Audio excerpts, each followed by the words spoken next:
के ग्रामीणों और किसानों के लिए क्या रही अहम खबरें। पूर्व प्रधानमंत्री मनमोहन सिंह का निधन, केन बेतवा लिंक परियोजना का हुआ शिलान्यास, पीएम मोदी ने लॉन्च किया सुपोषित ग्राम पंचायत अभियान। जानेंगे भारत पाकिस्तान के बीच बासमती चावल को लेकर क्यों छिड़ी है रार। मौसम वैज्ञानिक से जानेंगे मौसम का हाल। तो शुरू करते हैं गांव जंक्शन का वीकली बुलेटिन।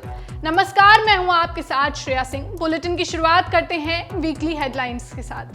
पूर्व प्रधानमंत्री मनमोहन सिंह का निधन, 92 साल की उम्र में दिल्ली में ली आखिरी सांस। वीर बाल दिवस पर पीएम मोदी ने लॉन्च किया सुपोषित ग्राम पंचायत अभियान।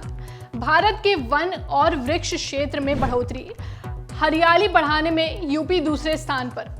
भारत को विश्व की फूड बास्केट बनाने को लेकर कृषि मंत्री ने कही बड़ी बात। पीएम मोदी ने केन बेतवा लिंक परियोजना का किया शिलान्यास। बासमती चावल को लेकर भारत पाकिस्तान में छिड़ी लड़ाई। अमित शाह ने 10,000 नए पैक्स का किया शुभारंभ। युवाओं को मिलेगा रोजगार। अब खबरें विस्तार से। शुरुआत करते हैं हफ्ते की सबसे बड़ी खबर से। पूर्व प्रधानमंत्री मनमोहन सिंह का बृहस्पतिवार 26 दिसंबर को निधन हो गया। राष्ट्रपति द्रौपदी मुर्मू, उपराष्ट्रपति जगदीप धनखड़, प्रधानमंत्री नरेंद्र मोदी, गृह मंत्री अमित शाह, कांग्रेस अध्यक्ष मल्लिकार्जुन खड़गे, कांग्रेस नेता सोनिया गांधी, राहुल गांधी सहित कई दिग्गजों ने उन्हें श्रद्धांजलि दी। मनमोहन सिंह की पहचान एक अर्थशास्त्री के तौर पर रही है। देश की ग्रामीण अर्थव्यवस्था को मजबूत करने में उनकी सरकार ने कई महत्वपूर्ण कदम उठाए। उन्होंने ग्रामीण रोजगार गारंटी योजना को शुरू किया। इस योजना ने गरीबी, अल्परोजगारी और ग्रामीण संकट से निपटने में मदद की। साथ ही ये योजना उनकी सरकार की आधारशिला बनी। इसके साथ उन्होंने सूचना का अधिकार, शिक्षा का अधिकार और किसानों का कर्ज माफ करने की शुरुआत भी की थी। रुख करते हैं अगली खबर का। प्रधानमंत्री नरेंद्र मोदी ने 26 दिसंबर को नई दिल्ली में वीर बाल दिवस कार्यक्रम में भाग लिया। इस दौरान पीएम मोदी ने सुपोषित ग्राम पंचायत अभियान भी लॉन्च किया, जो पोषण सेवाओं को मजबूत करने और जमीनी स्तर पर सक्रिय भागीदारी को बढ़ावा देकर पोषण संबंधी परिणामों और सामुदायिक कल्याण में सुधार के लिए एक नई पहल है।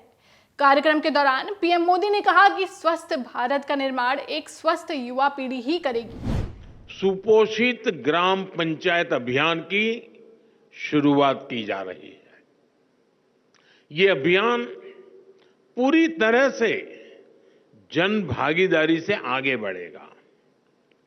कुपोषण मुक्त भारत के लिए ग्राम पंचायतों के बीच एक हेल्दी कंपटीशन, एक तंदुरुस्त स्पर्धा हो। सुपोषित ग्राम पंचायत विकसित भारत का आधार बने, ये हमारा लक्ष्य है। बढ़ते हैं अगली खबर की ओर। भारत का कुल वन और वृक्ष आवरण वर्ष 2023 में 24% से बढ़कर 25% हो गया है। ये क्षेत्रफल पिछले 3 सालों में 1445 वर्ग किलोमीटर बढ़ा है।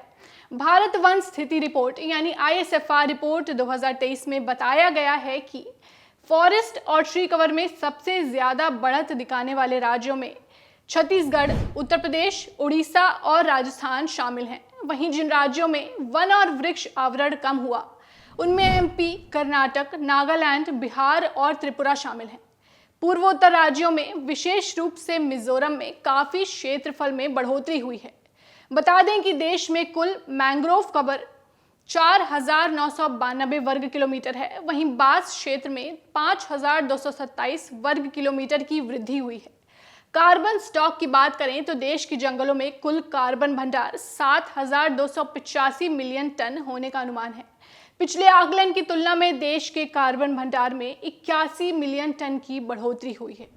रुख करते हैं अगली खबर का। किसान दिवस पर पुणे में आयोजित एक कार्यक्रम में केंद्रीय कृषि मंत्री शिवराज सिंह चौहान ने कहा कि भारत को विश्व की फूड बास्केट बनाने की दिशा में केंद्र सरकार कोई कमी नहीं छोड़ रही है।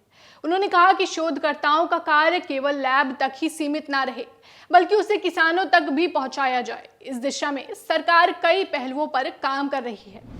दुनिया के विकसित राष्ट्रों की अर्थव्यवस्थाएं ताश के पत्तों की तरह ढह गई थी, तब भारत की अर्थव्यवस्था खड़ी रही केवल खेती के कारण, किसानों के कारण।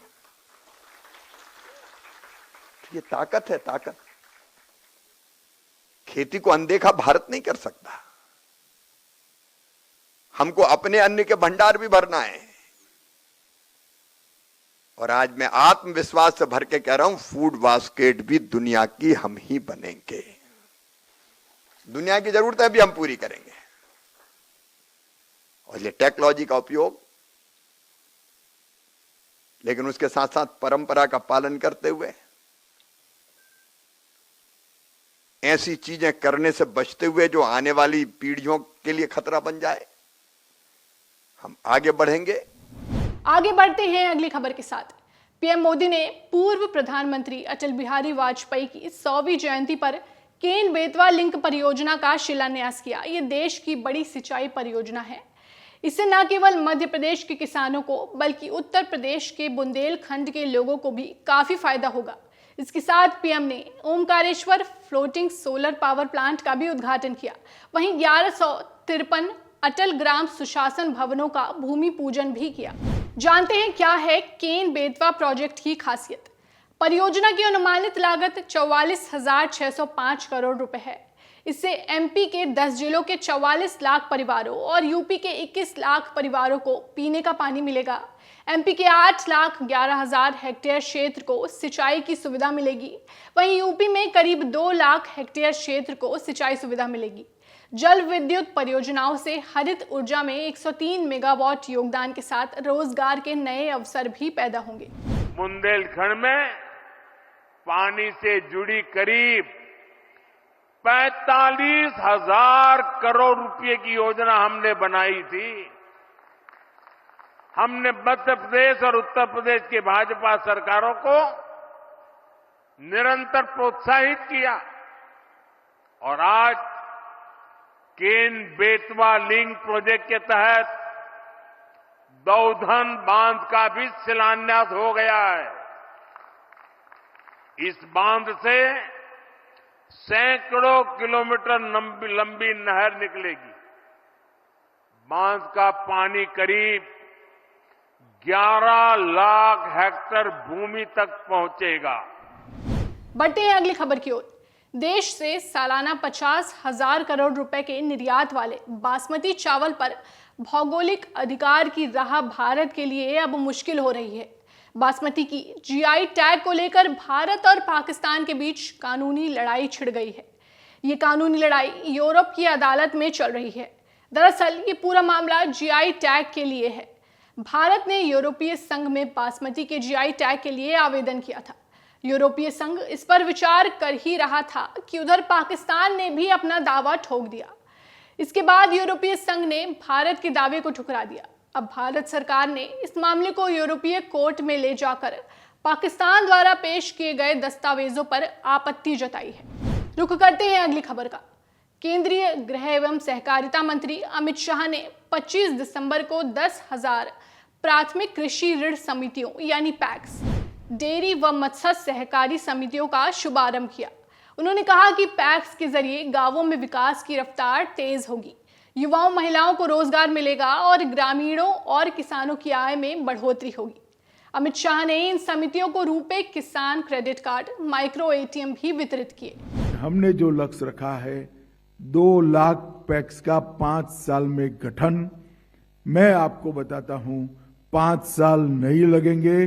5 साल के पहले ही हम 2 लाख पैक्स का गठन कर देंगे। एक 3 माह के अंदर ही हमने 10,000 पैक्स करे और इसका कार्य वितरण भी हो गया है।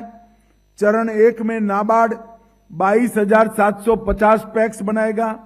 चरण 2 में नाबार्ड 47,000 पैक्स बनाएगा। एनडीडीबी चरण 1 में 56,500 प्राथमिक डेयरी बनाएगी। चरण 2 में 46,500 डेयरी बनाएगी और एनएफडीबी 6,000 मत्स्य सहकारी समिति प्रथम चरण में और 5500 सहकारी समिति दूसरे चरण में करेगी। बढ़ते हैं अगली खबर की तरफ। रेगिस्तान के जहाज यानी कि ऊंटों की संख्या लगातार कम हो रही है। इसे लेकर सरकार ने भी चिंता जाहिर की है। पशुपालन एवं डेयरी विभाग की सचिव अलका उपाध्याय ने भारत में घटती ऊंटों की आबादी को रोकने के लिए तत्काल कार्रवाई को जरूरी बताया है। वहीं संयुक्त राष्ट्र ने वर्ष 2024 को अंतर्राष्ट्रीय कैमेलिड वर्ष घोषित किया है। बता दें कि पिछले 2 दशकों से ऊंटों की संख्या में करीब 40% की कमी आई है। ऊंटों की कम होती संख्या को देखते हुए साल 2014 में इन्हें राजस्थान के राज्य पशु का दर्जा दिया गया था। बढ़ते हैं अगली खबर की ओर। प्रधानमंत्री नरेंद्र मोदी ने 23 दिसंबर को वीडियो कॉन्फ्रेंसिंग के माध्यम से सरकारी विभागों और संस्थाओं में नवनियुक्त 71,000 से ज्यादा युवाओं को नियुक्ति पत्र वितरित किए। इस दौरान प्रधानमंत्री मोदी ने बताया कि कैसे गांवों में रोजगार और स्वरोजगार के अवसर पैदा हो रहे हैं। एग्रीकल्चर सेक्टर में बड़ी संख्या में युवाओं को रोजगार मिला है। उन्हें अपने मन का काम करने के लिए मौका मिला है। जब सरकार ने गोबर धन योजना के तहत देश में सैकड़ों गोबर गैस प्लांट बनाए तो इससे बिजली तो पैदा हुई, हजारों नौजवानों को नौकरी भी मिली। जब सरकार ने देश की सैकड़ों कृषि मंडियों को इनाम योजना से जोड़ने का काम शुरू किया तो इससे भी नौजवानों के लिए रोजगार के अनेक नए अवसर बने। बढ़ते हैं अगली खबर की ओर। हम खेती और कृषि विकास पर उतना ध्यान नहीं दे पाए हैं जितना देना चाहिए था। ये बात उपराष्ट्रपति जगदीप धनखड़ ने तेलंगाना में आयोजित एक कार्यक्रम में कही। कार्यक्रम के दौरान उपराष्ट्रपति ने कहा कि साल में 3 बार किसानों को प्रधानमंत्री किसान सम्मान निधि योजना के तहत किश्तें मिलती हैं। इसमें बदलाव की आवश्यकता है। हमें उर्वरकों और सब्सिडी के बारे में सोचना होगा। हजारों की संख्या में साइंटिस्ट हैं, 5,000 के करीब हैं, 25,000 लोग कार्यरत हैं, 8,000 से ज्यादा का बजट है। हम अनुसंधान किसके लिए कर रहे हैं? किसके जीवन को बदलने के लिए कर रहे हैं? क्या उसके जीवन में बदलाव आ रहा है? बढ़ते हैं अगली खबर की तरफ। रिजर्व बैंक ऑफ इंडिया ने गांवों की स्थिति को लेकर एक रिपोर्ट जारी की है। इसमें मनरेगा में काम मांगे जाने की रफ्तार में गिरावट दिखाई गई है। रिपोर्ट में कहा गया है कि कोरोना महामारी के बाद के वर्षों के मुकाबले मौजूदा वित्तीय वर्ष में मनरेगा के तहत लोगों की तरफ से काम मांगने की संख्या में गिरावट आई है। चलिए अब नजर मौसम के हाल पर भी डाल लेते हैं। अगले हफ्ते में मौसम की जानकारी दे रहा है और किसानों क्या करना है उचित उपाय दे रहा हूँ। और अभी अच्छा बारिश हो रहा है। आज अच्छा बारिश हुआ है। आज सुबह तक 9 mm का बारिश हुआ है दिल्ली एनसीआर में। अभी बारिश के बाद फिर हवा रहेगा और बारिश के बाद 2 दिन बाद फिर सुबह मध्यम कोहरा होने का संभावना है। और ये बारिश होने के वजह से आप कोई भी छिड़काव, खड़ी हुई फसल में कोई भी छिड़काव नहीं करना चाहिए। और देर से प्लांटिंग किया हुआ, ये सोइंग किया हुआ सरसों में अभी खरपतवार का नियंत्रण करें।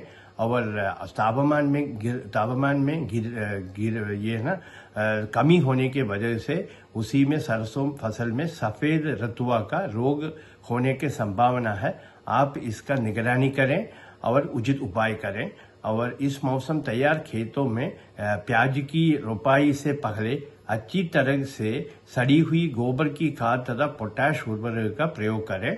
और आलू की फसल में उर्वरक की मात्रा डालें तथा और मिट्टी चढ़ाने का कार्य भी करें।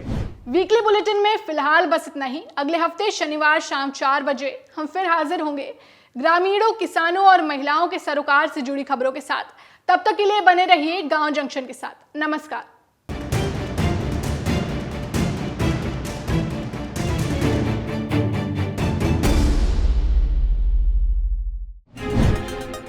गांव जंक्शन को सभी सोशल मीडिया प्लेटफॉर्म्स पर फॉलो करें। व्हाट्सएप चैनल और जीमेल आईडी पर भी संपर्क साध सकते हैं।